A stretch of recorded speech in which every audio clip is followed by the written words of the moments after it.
Assalomu alaykum aziz do'stlar. Bugun mana shunaqa chiroyli shtamp atirgulini qilishni o'rganamiz. Shtamboy ro'zalarimiz. Xuddi shunaqa shtamboy ro'zalar qilishni o'rganamiz. Bizga kerak bo'ladigan narsalar. Demak, pichoq, qaychi, skotch, spirt обработка uchun va qalamchalar. Hozir mana bu namatagimizni gulli tagidan chiqqan yovvoyi namataglar bor.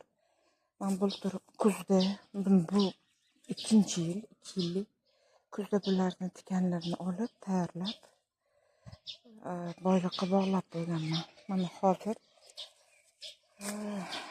mana shu holatda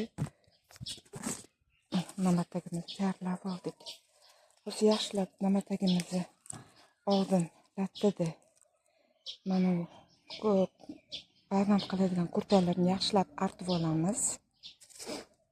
Payvand qilishda endi sortiga qarab.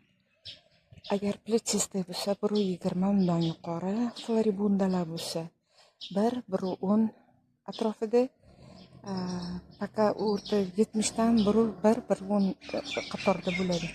Mini ro'zalarga 60-70 cm balandlikda qilinadi.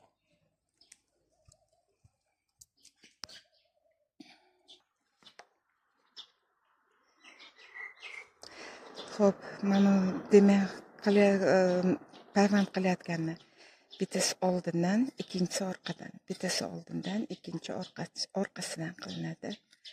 Oldin pochkani T-obrazna qilib qirqib olamiz. Qirqimlari ochib